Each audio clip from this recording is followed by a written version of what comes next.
18ஆம் படி கருப்பரே போற்றி, பகைவரை நடுங்கச் செய்பவனே போற்றி, நல்லதே நினை, நல்லது மட்டுமே நினை. கருப்பசாமி பிள்ளைகளுக்கு இந்த அப்பனின் அன்பும் பாதுகாப்பும் என்றுமே 100% முழுமையாக இருக்கும், முழுமையாக கிடைக்கும். என் தங்கமே, என் குழந்தை, நீ இந்த வாழ்க்கையை பற்றி எத்தனை கனவுகளை கண்டு இதற்குள் அடியெடுத்து வைத்தாய். ஆனால் உன்னுடைய கனவுகள் எல்லாம் தவிடுபடி ஆகும்படியாக மாறும்படி உன்னுடைய வாழ்க்கை இப்பொழுது உனக்கு அமைந்திருக்கிறது. உன்னால் இதை ஏற்றுக்கொள்ளவும் முடியவில்லை, இதை விட்டு விலகவும் முடியவில்லை.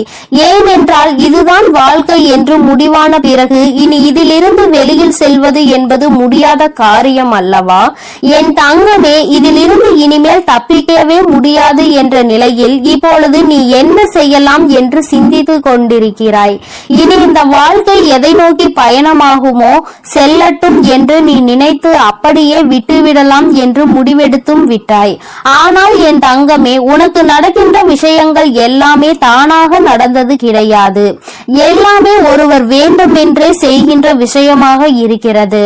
அதனால்தான் உன்னுடைய தாயானவள் அந்த விஷயத்தை தெரிந்து உன்னிடம் சொல்வதற்காக ஓடோடி வந்து அதை பற்றியும் சொல்லிக் கொண்டிருக்கின்றேன். ஒருவேளை உனக்கு இது தெரிந்திருக்கின்றதா அல்லது தெரியவில்லையா? தெரியவில்லை என்றால் இனிமேலாவது என் குழந்தை நீ சுதாரித்துக் கொள்வாய் அல்லவா? உன்னுடைய வாழ்க்கையில் இருக்கின்ற மிக பெரிய பிரச்சனையை பற்றி நீ புரிந்து கொள்வாய் அல்லவா? அதனால்தான் அம்மா உன்னிடத்தில் இதனை சொல்ல வேண்டும் என்று வந்திருக்கிறேன். என் தங்கமே, உன் வாழ்க்கையில் ஏற்பட இருக்கின்ற அத்தனை பிரச்சனைகளுக்கும் காரணம் உன்னுடைய குடும்பத்தில் இருக்கின்ற ஒருவர்தான் என்னும் பொழுது நிச்சயமாக அது உனக்கு மன கஷ்டத்தை ஏற்படுத்தி கொடுக்கும் அல்லவா? நீ இந்த வாழ்க்கைக்கு வந்துவிட்ட நாள் முதலே அவர்கள் உன் மீது நல்ல எண்ணத்தை கொள்ளவில்லை. என்னாலுமே உன்னை அளவைக்கவும் ஏதாவது ஒரு விஷயத்தை பற்றி பேசி உன் மனதை வேதனைப்படுத்தவும் என்பது மட்டுமே தன்னுடைய வேலையாக வைத்துக் கொண்டிருக்கிறார்கள். அவர்களுடைய எண்ணங்கள் எல்லாம் நம்முடைய இல்லத்திற்கு புதிதாக வந்தவர்கள் சந்தோஷமாக எப்படி இருந்துவிட முடியும்? இது நம்முடைய இடம் அல்லவா? இங்கு நாம் மட்டும்தான் சந்தோஷமாக இருக்க முடியும். அவர்கள் ஏதோ விருந்தாளி போலதான் இங்கே இருக்க வேண்டும் என்று நினைக்கிறார்கள். இது போன்ற எண்ணங்கள் உள்ளவர்கள் இன்னொருவரை அந்த குடும்பத்திற்குள் வர வைத்திருக்க கூடாது. இது போன்ற எண்ணங்கள் மற்றவர்களுக்கும் நம்முடைய இல்லத்திற்கு வந்தால் நம்முடைய இல்லத்தில் உள்ளவர்கள் தான் என்று நினைக்கின்ற மனப்பக்குவம் அவர்களிடத்தில் இல்லை. அது மட்டுமல்லாமல் இப்பொழுது என்ன நினைக்கிறார்கள் தெரியுமா? இந்த வாழ்க்கை நாம் எப்படியாவது அழித்துவிட வேண்டும். இவர்கள் இருந்தால் இங்கே நமக்கு பிரச்சனைகளாக இருந்து கொண்டிருக்கிறது, மிக பெரிய இடைஞ்சலாக இருந்து கொண்டிருக்கிறார்கள். அதனால் இவர்களை எப்படியேனும் இங்கிருந்து விரட்டி அடிக்க வேண்டும் என்று திட்டம் தீட்டிக் கொண்டிருக்கிறார்கள். என் தங்கமே, அம்மா உன்னை பயமுறுத்த வரவில்லை. உன்னை இப்பொழுது அம்மா செதுக்குவதற்காக வந்திருக்கின்றேன். என் தங்கமே, இது நாள் வரையிலும் இந்த பிரச்சனைகள் உன் வாழ்க்கையில் நடக்கும் பொழுது அதை கண்டு நீ பயந்து கொண்டிருந்தாய். உனக்குள் இருக்கின்ற எந்த ஒரு திறமையையும் எந்த ஒரு சக்தியையும் நீ வெளிக்கொண்டு வரவில்லை. நீ இந்த தாயானவளின் துணையை கொண்டுதான் இந்த வாழ்க்கையில் அடியெடுத்து வைத்தாய் என்பதை இன்னும் நீ உணராமல் நின்று கொண்டிருக்கிறாய். இவர்கள் எல்லாம் சிறிது பயம் காட்டியவுடன் என் குழந்தை நீ பயந்து அழ தொடங்கிவிட்டாய். நம் வாழ்க்கை இதோடு முடிந்து விட்டது, இப்படி ஆகிவிட்டதே என்று அழுது புலம்புகிறாயே தவிர அதற்கு என்ன முடிவினை எடுக்க வேண்டும் என்று நீ சிந்திக்கவில்லை. என் தங்கமே, நீ நினைக்கிறாய் அம்மா என்னாலுமே இந்த வாழ்க்கையில் பிரச்சனையாக இருக்கிற பொழுது எப்படி இந்த வாழ்க்கையை வாழ முடியும்? இதை விட்டு என்னால் செல்லவும் முடியவில்லை. நான் என்னதான் செய்வது? யாரிடத்தில் சொல்லி என்னால் அழ முடியும்? ஏனென்றால் நான் வாழ்க்கையில் நடக்கின்ற விஷயங்களை பகிர்ந்து கொண்டால் அது என்னை சார்ந்தவர்களுக்கும் மன கஷ்டத்தை அல்லவா கொடுத்துவிடும். இந்த கஷ்டத்தை அவர்களுக்கு கொடுக்க நான் விரும்பவில்லை. மேலும் மேலும் அவர்கள் மனதை ரணமாக்க நான் தயாராக இல்லை. நான் என்னதான் செய்ய வேண்டும் என்று நீ எனக்கு ஒரு வழியினை காட்டு தாயே என்று என் பிள்ளை என்னிடத்தில் நீ கேட்கிறாய் அல்லவா?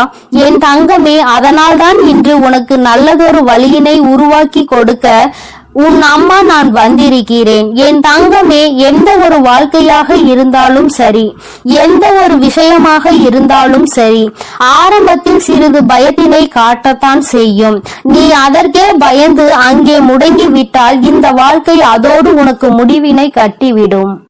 ஆனால் இந்த வாழ்க்கைக்கு ஒரு முடிவினை கட்ட வேண்டும் என்ற மனநிலையில் நீ இல்லை அல்லவா? இந்த வாழ்க்கையை எப்படியேனும் போராடியாவது வாழ்ந்துவிட வேண்டும் என்று நீ நினைக்கிறாய் அல்லவா? இப்பொழுது நடக்கின்ற இந்த சூழ்நிலைகளில் உனக்கு உன்னுடைய வாழ்க்கை துணைக்கும் நிம்மதி இல்லாத வாழ்க்கையாக இருந்து கொண்டிருக்கிறது. என்னாலும் பிரச்சனை, எப்பொழுது எந்த செயலை செய்தாலுமே அங்கே சண்டையும் சச்சரவுகளுமாக இருந்து கொண்டிருக்கிறது. இதற்கெல்லாம் சுற்றி இருக்கின்றவர்கள் தானே காரணமாக இருக்கிறார்கள். அப்படி என்றால் இப்பொழுது நீ என்ன செய்ய வேண்டும் என்று ஒருமுறை சிந்தித்து பார். என் தங்கமே, இந்த தாயானவளின் குழந்தைகள் யாருமே கண்ணீர் சிந்தக்கூடாது. வாழ்க்கையில் எந்த ஒரு விஷயம் உன்னை காயப்படுத்துகிறதோ அந்த விஷயத்திற்கு முன்னால் நீ உன்னை வலுப்படுத்த வேண்டும், உன்னை நீ தடுக்க வேண்டும். என் தங்கமே, என்னாலுமே உன்னோடு இந்த தாயானவள் இருக்கிறாள் என்ற நம்பிக்கையோடு அவர்களை எதிர்ப்பதற்கு முதலில் நீ துணிய வேண்டும். நான் உன்னை எதிர்த்து சண்டையிட சொல்லவில்லை. உன்னுடைய செயல்பாடுகள் இனிமேல் அவர்கள் உன்னை நெருங்கவே பயப்பட வேண்டும். அப்படிப்பட்டதாக அது இருக்க வேண்டும். இந்த வாழ்க்கை உனக்கு நிச்சயமாக சந்தோஷமான வாழ்க்கையாக தான் அமைந்திருக்கிறது. ஆனால் சுற்றி இருக்கின்றவர்கள் செய்கின்ற சூழ்ச்சியினால் தான் அது உனக்கு கஷ்டங்களை கொடுக்கிறது. அப்படியானால் என் தங்கமே, நீ இப்பொழுது என்ன செய்ய வேண்டும் தெரியுமா? உன்னிடத்தில் நின்று பேச முடியாத அளவிற்கு உன்னுடைய செயல்பாடுகள் எல்லாம் இருக்க வேண்டும். அவர்கள் உன்னை என்ன அடிமைப்படுத்துவது? என் தங்கமே, நீ அவர்கள் முன்னால் நான் ஒன்றும் அடிமை இல்லை என்பது போல நிமிர்ந்து நிற்க வேண்டும். உன்னுடைய சொந்த காலை ஊன்றி நீ நடக்க பழக வேண்டும். யாருடைய உதவியையும் எதிர்பார்க்காமல் என் குழந்தை, நீ சொந்தமாக உன்னுடைய வாழ்க்கையை வாழ்வதற்கான எல்லா முயற்சிகளையும் எடுக்க வேண்டும். என்னாலுமே எந்த ஒரு உதவி என்று யாரிடமும் நீ கையேந்தி நிற்க கூடாது. அவர்களிடம் அதற்காக நிற்பதுதான் இன்னும் அவர்களுக்கு உன்னை ஏளனமாக பார்ப்பதற்கு மிகப்பெரிய காரணமாக அது மாறிவிடுகிறது. நீ என் பிள்ளை, உன்னிடத்தில் 4 பேர் வந்து கையேந்த வேண்டிய நிலைமைதான் உருவாக வேண்டுமே தவிர நீ யாரிடமும் நின்று கையேந்தி நிற்காதே. வாழ்க்கை துணையாகவே இருந்தாலும் பணம் என்ற ஒன்று வந்தால் இங்கே கருத்து வேறுபாடுகள் வந்து விடுகிறது. ஏனென்றால் பணம் அத்தனை முக்கியமான இடத்தை அல்லவா வைத்துக் கொண்டிருக்கிறது. இந்த குடும்பத்தில் இருக்கின்ற சிலர் இன்னும் எப்பொழுதெல்லாம் பிரச்சனைகளை உருவாக்கி கொடுக்கலாம், வாழ்க்கை துணையை எப்பொழுது உன்னிடம் இருந்து பிடித்து வைக்கலாம் என்றுதான் அங்கே கண்காணித்துக் கொண்டிருக்கிறார்கள். அவர்களுக்கெல்லாம் மற்றவர்கள் சந்தோஷமாக இருப்பதில் விருப்பம் கிடையாது. அவர்கள் முன்னால் யார் சந்தோஷமாக இருந்தாலும் அவர்களுக்கு அது பிடிப்பதில்லை. இதற்கு ஒரே ஒரு காரணம் மட்டும்தான் இருக்கிறது. என்ன தெரியுமா? இந்த சந்தோஷம் அவர்களுக்கு கிடைக்கவில்லை. அதுதான் முக்கியமான காரணம். அவர்களினுடைய வாழ்க்கை மற்றவர்களை எப்படி கெடுப்பது என்றே காலம் முழுவதும் ஓடிவிட்டது. அப்படியானால் அவர்களுக்கான சந்தோஷத்தை அவர்கள் எங்கே அனுபவித்து இருப்பார்கள்? அதனால் தான் என் குழந்தையை அவர்களினுடைய மனநிலை முழுவதுமே கெட்ட எண்ணங்களாக இருக்கிறது என்பதை நீ புரிந்து கொண்டாய் அல்லவா? நீ என்ன செய்தாலும் உன்னை அவர்கள் தலையில் தூக்கி வைத்து கொண்டாட போவது கிடையாது. அதனால் இவர்களிடத்தில் நின்று போராடி கொண்டிருப்பதை நிறுத்திவிட்டு உன்னுடைய வாழ்க்கை பாதையை எதிர்காலத்தை நோக்கி நீ எடுத்து செல்ல வேண்டும். என் தங்கமே, அந்த பாதை உனக்கான வெற்றி பாதையாக இருக்க வேண்டும். நீ நினைத்ததை இந்த வாழ்க்கையில் நிச்சயமாக அடைய வேண்டும். உன்னுடைய வாழ்க்கை உனக்கு நிச்சயமாக நல்லதொரு பதவியை கொடுக்க காத்து கொண்டிருக்கிறது. சாதிக்க வேண்டிய நேரத்தில் சாதிக்காமல் காலம் கடந்த பிறகு சாதனையை செய்ய வேண்டும் என்று நினைக்காதே. இது உனக்கான சரியான நேரம். நல்ல நேரத்தில் தான் இந்த தாயானவளிடம் வந்து உன்னுடைய வேண்டுதலை நீ வைத்திருக்கிறாய்.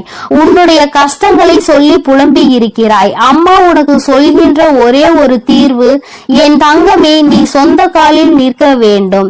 யாரும் உன்னை கேள்வி கேட்க வேண்டும் என்றால் ஒரு நிமிடம் யோசிக்க வேண்டும். அந்த பணம் என்ற ஒன்று உன் கைகளில் புரள ஆரம்பித்தால் இவர்கள் எல்லாம் உன் முன்னால் கையை கட்டி நிச்சயமாக நின்று கொண்டிருப்பார்கள். அவர்களுக்காக உன்னை சம்பாதிக்க வேண்டும் என்று அம்மா சொல்லவில்லை.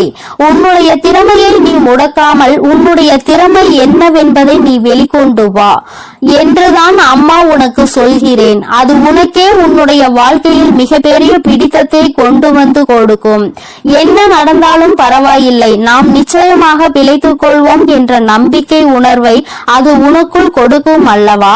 அதற்காகவாவது என் குழந்தை, எதிர்காலத்தை நோக்கி நீ பயணிக்க தொடங்கு. என் செல்லமே, இந்த தாயானவளினுடைய ஆசீர்வாதங்களும் அருளும் உனக்கு எப்பொழுதும் முழுமையாக இருந்து கொண்டே இருக்கும்.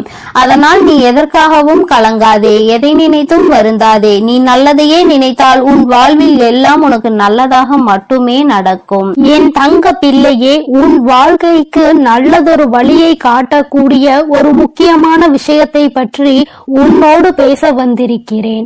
என் தங்கமே, இன்று இந்த பதிவானது உன்னுடைய வாழ்க்கையில் இருக்கின்ற முக்கியமான பிரச்சனை ஒன்றை தீர்ப்பதற்கான வழி. அதனால் இதை முழுமையாக கேட்டு பயன்பெற்று கொள்ள வேண்டும் என்று உன் தாயானவள் நான் ஆசைப்படுகிறேன். என் தங்கமே, வாழ்க்கை துணையை பற்றி எந்நாளும் வேதனைப்பட்டு கொண்டிருக்கிறாய். அதற்கு அதில் முக்கியமான காரணம் என்னவென்று அம்மா சொல்லவா? எத்தனையோ பிரச்சனைகள் இருக்கலாம், ஆனால் உன்னுடைய துணைக்கும் உனக்கும் இருக்கின்ற தனிப்பட்ட ஒரு பிரச்சனை என்னவென்றால் எதற்கெடுத்தாலும் உடனே கோபம் வருவது. சொல்கின்ற விஷயத்தை என்னவென்று கேட்காமல் நீ என்ன சொல்ல வருகின்றாய் என்பதை புரிந்து கொள்ளாமல் நீ சொல்ல வந்த விஷயத்தை உனக்கு எதிராக திசை திருப்பி விடுவது. கோபம் எப்பொழுதுமே முண்டி அடித்துக் கொண்டு வந்து கொண்டிருக்கிறது. இந்த கோபம் ஒன்று மட்டும் இல்லை என்றால் நம் வாழ்க்கையில் பாதி பிரச்சனைகள் இருக்காது என்று என் பிள்ளை நீ நினைக்கின்றாய். என் தங்கமே, இது ஒன்றும் அத்தனை பெரிய பிரச்சனை கிடையாது. ஆனால் இது மிகப்பெரிய பிரச்சனையாக ஆவது எப்பொழுது தெரியுமா? மற்றவர்கள் இருக்கின்ற பொழுது கூட பிறர் இருக்கின்றார்களே என்று பாராமல் ஏதோ ஒரு விஷயம், அதுவும் சிறிய விஷயமாக இருந்தால் கூட கோபத்தில் கத்துவதும் உன்னை திட்டுவதும் தான் உன்னுடைய இத்தனை கஷ்டங்களுக்கும் மிகப்பெரிய காரணமாக இருக்கிறது. உன்னையும் உன்னை சார்ந்தவர்களையும் பேசுகின்ற வார்த்தைகள் உன் மனதிற்கு மிகுந்தமான கஷ்டத்தை ஏற்படுத்தி கொடுக்கின்றது. அவர்கள் என்ன சொன்னாலும் சரி, அதையே நீ திரும்பி சொன்னால் அது அவர்களுக்கு தவறாக தோன்றுகிறது. அவர்கள் சொல்லும் பொழுது நீ தலையாட்டி கேட்க வேண்டும். நீ சொன்னால் அதை மறுத்து பேசி அந்த தவறை உன் பக்கமே திருப்பி உன்னையே அதற்கு பலிகாடாக மாற்றி விடுகின்றார்கள். என் தங்கமே, இது எப்பொழுதும் உன்னுடைய வாழ்க்கையில் உனக்கும் உன் வாழ்க்கை துணைக்கு இடையில் இருந்து கொண்டிருக்கின்ற சில விஷயங்கள். அம்மா சொல்வது சரிதானே என் தங்கமே? சரி என்றால் ஆம் தாயே என்று எனக்கு ஒரு குறு மெசேஜை அனுப்ப வேண்டும். என் தங்கமே, அம்மா அப்படியானால் இதற்கு என்ன தீர்வு வைத்திருக்கிறாய் என்று என் குழந்தை என்னிடத்தில் கேட்கின்றாய் அல்லவா? என் தங்கமே, நான் கொண்டு வந்திருக்கின்ற இந்த விஷயத்தை நீ ஓரிரு நாட்கள் செய்யும் பொழுதே உனக்கு பலன் தெரிய ஆரம்பிக்கும்.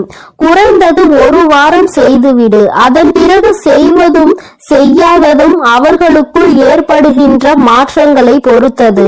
என் தங்கமே, அவர்கள் குளிக்கின்ற நீரில் அம்மா சொல்கின்ற இந்த இரண்டு பொருட்களையும் நீ கலக்க வேண்டும். என் பிள்ளையே, அதில் அவர்கள் குளித்தாலே அவர்கள் மனதிற்குள் இருக்கின்ற தேவையற்ற கோபங்கள், அடிக்கடி வருகின்ற அவசர குணங்கள், தேவையில்லாத விஷயங்களுக்கெல்லாம் தலையிட்டு தேவையில்லாமல் உன் பக்கம் பிரச்சனைகளை உருவாக்குவது, இது போன்ற செயல்களில் இருந்தெல்லாம் அவர் விடுபட தொடங்குவார்கள். அது மட்டுமல்ல, வாழ்க்கையில் நடக்கின்ற தேவையில்லாத பிரச்சனைகளுக்கெல்லாம் உன்னையே காரணம் சொல்லிக் கொண்டிருப்பதையும் நிறுத்தி விடுவார்கள். உன் மீது அன்பு அதிகரிக்கும். என் குழந்தையே, இது என்னுடைய ஆண் பிள்ளைக்கும் பெண் பிள்ளைக்கும் வாழ்க்கை துணை யாராக இருந்தாலும் இருவருக்குமே இந்த விஷயம் பொருந்தும். சொல்லும் பொழுது இது ஆண் பிள்ளைக்கு போன்று தோன்றலாம். ஆனால் சிலர் குடும்பத்தில் பெண்கள் தான் இது போன்ற அதிகபட்சமான கோபத்தை எடுத்துக் கொள்கிறார்கள். அவர்கள் இவர்களிடம் சண்டையிட்டால் குடும்பத்தில் பிரச்சனை பெரிதாகிவிடும் என்பதற்காக கண்டும் காணாமல் பொறுத்து கொண்டு சென்று விடுவார்கள். அதனால் இருவருக்குமே இந்த பரிகாரம் பொருந்தும் என்பதை புரிந்து கொண்டு யாருக்கு தன் துணையோடு இது போன்ற பிரச்சனைகள் அதிகமான கோபங்கள் இருக்கின்றதோ அவர்கள் இதனை நிச்சயமாக செய்து பார்க்கலாம். பலன்கள் உடனடியாக தெரிய ஆரம்பிக்கும். என் தங்கமே, அம்மா சொல்கின்றது போல நீ செய்துவிடு. என் பிள்ளையே, அவர்கள் குளிக்கின்ற நீரில் 2 சிட்டிகை அளவு பன்னீரை கலந்து கொள், 2 சிட்டிகை அளவு கல்லுப்பு கலந்து கொள். இந்த இரண்டையும் நன்றாக கலந்துவிட்ட பிறகு அந்த நீரில் அவர்கள் குளிக்க வேண்டும். என் குழந்தைக்கு இப்பொழுது ஒரு சந்தேகம் வந்திருக்கலாம், இதை அவர்களுக்கு தெரிந்து செய்ய வேண்டுமா தெரியாமல் செய்ய வேண்டுமா என்று. என் தங்கமே, தெரிந்தும் செய்யலாம், தெரியாமலும் செய்யலாம். யாருக்கு தெரிந்தும் செய்யலாம் தெரியுமா? யார் ஒருவர் இது போன்று கோபம் அடைந்து அதன் பிறகு தான் கோபப்பட்டது தவறு என்று இப்பொழுது உணர்கின்றார்களோ, எனக்கு மட்டும் ஏன் இப்படி கோபம் வருகிறது என்று தெரியவில்லையே, அவசரத்தில் கோபம் வந்து விடுகின்றது, பேசுகின்ற வார்த்தைகள் தடுமாறி விழுந்து விடுகிறது என்று யார் ஒருவர் உண்மையாகவே வேதனைப்படுகிறார்களோ அவர்களுக்கு செய்யலாம். யார் ஒருவர் இத்தனை கோபங்களையும் அடைந்த பிறகு நாம் சமாதானம் செய்யும் பொழுதும் எனக்கு வந்த கோபம் நியாயம்தான், நான் இப்படிதான், நான் செய்வது சரிதான் என்று செய்கின்ற தவறை ஒட்டுக்கொள்ளாமல் நடந்து கொள்வார்களோ அவர்களுக்கு மட்டுமே தெரியாமல் செய்ய வேண்டும். ஏனென்றால் இது போன்று செய்யும் பொழுது அதற்கும் அவர்கள் கோபப்படுவதற்கு வாய்ப்புகள் அதிகம். என் தங்கமே, அம்மா சொல்கின்ற இந்த விஷயத்தை நீ சரியாக புரிந்து கொண்டிருப்பாய் என்று நினைக்கிறேன். இதில் முக்கியமாக சுக்கிர பகவான் ஆதிக்கம் நீ கலந்திருக்கின்ற இந்த நீருக்குள் தானாகவே வந்துவிடும். அவரினுடைய ஆசிகளோடு இவர்கள் மனதில் இருக்கின்ற தேவையில்லாத எண்ணங்களை எல்லாம் நீக்கி நல்ல மனநிலைக்கு மீண்டும் வந்து விடுவார்கள். நிச்சயமாக இது சத்தியமான உண்மை. என்னுடைய குழந்தைகள் பலர் இதை செய்து பலன் கண்டு இப்பொழுது தன்னுடைய வாழ்க்கை துணையோடு சந்தோஷமாக வாழ்ந்து கொண்டிருக்கிறார்கள். கோபம் என்றால் என்னவென்று கேட்கின்ற அளவிற்கு அவர்கள் இப்போது சந்தோஷமாக இருக்கின்றார்கள். யாருடைய வாழ்க்கையையும் கெடுக்க நினைக்க ஒருபோதும் கனவிலும் கூட சிந்திக்காதே. என் பிள்ளையே, உன் வாழ்க்கை அங்கே என்னாலும் கஷ்டங்களும் கண்ணீருமாக இருக்கும் பொழுது நீ அடைகின்ற மனவேதனையை பார்த்துதான் அம்மா இன்று உனக்கு இந்த விஷயத்தை கொண்டு வந்திருக்கிறேன். என் தங்கமே, இந்த முறை நீ செய்து பார். அவர்கள் மனதிற்குள் நேர்மறை எண்ணங்களும் உன் மீது இருக்கின்ற அன்பும் அதிகமாகும். நம் மீது அன்பு வைத்திருக்கின்ற உறவு அவர்களை நிச்சயமாக இது இழுத்து வரும். அதனால் என் பிள்ளையே, உன்னுடைய வாழ்க்கையில் உனக்கு இருக்கின்ற கஷ்டங்கள் எல்லாம் இன்றோடு முடிந்துவிட்டது என்று எண்ணிக்கொள். இத்தனை நாட்களும் நீ அடைந்த வேதனைக்கெல்லாம் சேர்த்து வைத்து உனக்கு பலன்கள் கிடைக்க போகின்றது. அவரிடம் இருந்து எந்த அன்பு கிடைக்கவில்லை என்று ஏங்கினாயோ அந்த அன்பு இதற்கு பிறகு உன்னை தேடி ஓடி வரும். என் குழந்தையே, இந்த வாழ்க்கை மீண்டும் உனக்கு சந்தோஷமாக திரும்பும். நீ நினைத்ததை விட அதிகமான சந்தோஷத்தோடு உன் வாழ்க்கை துணை உன்னை நடத்துவார்கள். உன்னை விட்டால் அவர்களுக்கு வேறு எதுவும் முக்கியமல்ல என்கின்ற உணர்வு அவர் ஒவ்வொரு நாளும் இது போன்று குளிக்கும் பொழுது அவர்கள் மனதில் தோன்றிய எண்ணங்கள் நிச்சயமாக உனக்கு ஏற்றதாகவே இருக்கும்.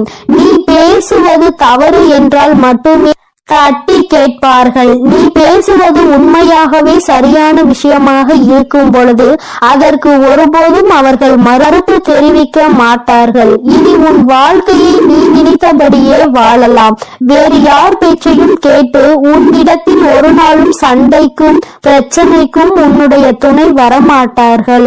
வாழ்க்கை துணை என்பது இப்பொழுது உன்னோடு இருந்து கொண்டிருப்பவர்களாக இருந்தாலும் சரி, எதிர்காலத்தில் உனக்கு துணையாக வரப்போகின்றவர்களாக இருந்தாலும் சரி, யாராக இருந்தாலும் ஒற்றுமை என்ற ஒன்று மிகவும் அவசியம் என்பதை புரிந்து கொண்டதால் தான் அம்மா உனக்கு இந்த விஷயத்தை பதிவாக கொண்டு வந்து தந்திருக்கிறேன். என் மீது நம்பிக்கை வைத்து நீ செய்து பார். மாற்றங்கள் நிச்சயமாக நடக்கும். முழு மாற்றமும் ஏற்பட்ட பிறகு இதனை நீ நிறுத்திக் கொள்ளலாம்.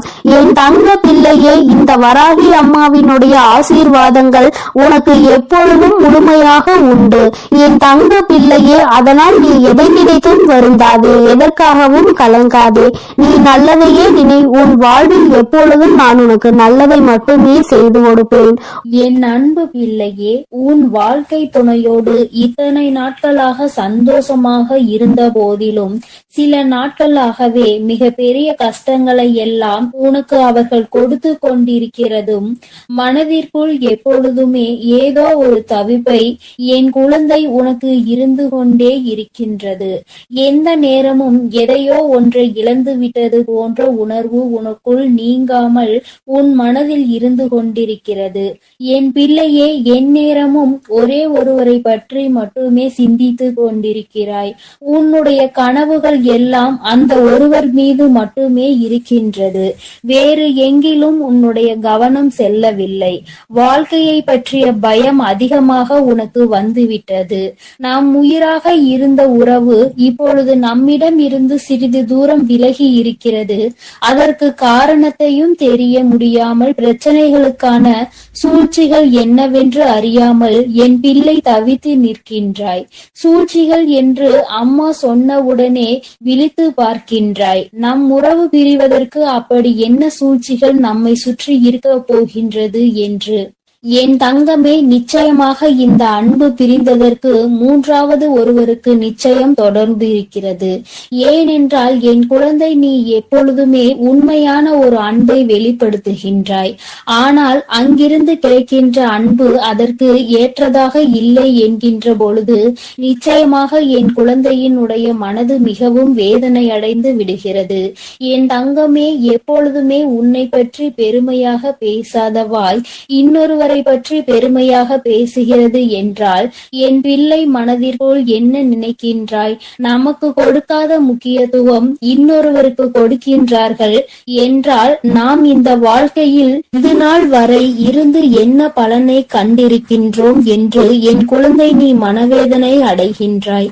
தங்கமே, இது போன்ற ஒரு சூழ்நிலை உன் வாழ்க்கையில் நடந்ததா என்று ஒருமுறை சிந்தித்து பார். இப்பொழுது அந்த உறவு உன்னை விட்டு பிரிந்ததற்கு இதுவும் ஒரு காரணம் என்றுதான் அம்மா சொல்கின்றேன். என் தங்கமே, ஒருவரை பற்றி பெருமையாக பேசும் பொழுது உன் மனதிற்குள் ஏற்பட்ட தாக்கம், நீ அதனை வெளிப்படுத்திய உணர்வுகள் எல்லாம் சிறிது குழப்பத்தை உன் குடும்பத்திற்குள் ஏற்படுத்தி இருக்கிறது. அப்படி என்றால் இந்த பிரிவினைக்கு யார் காரணம்? அந்த மூன்றாவது நபர்தான் என்பதை இப்பொழுது புரிந்து கொண்டாயா? என் குழந்தையே, எப்பொழுதுமே உறவுகளுக்குள் பிரிவு என்பது சிறு பிரச்சனைகளில் தொடங்கிதான் முடிகிறது. சிறு பிரச்சனையாக இருக்கும் பொழுது அதை நீ கண்டுகொள்ளாமல் விட்டுவிட்டாய். ஆனால் நாளுக்கு நாள் வேறு ஏதாவது பிரச்சனைகள் வரும் பொழுது உன் மனதிற்குள் இந்த எண்ணங்கள் மட்டும் அழியாமல் இருந்து கொண்டிருக்கிறது.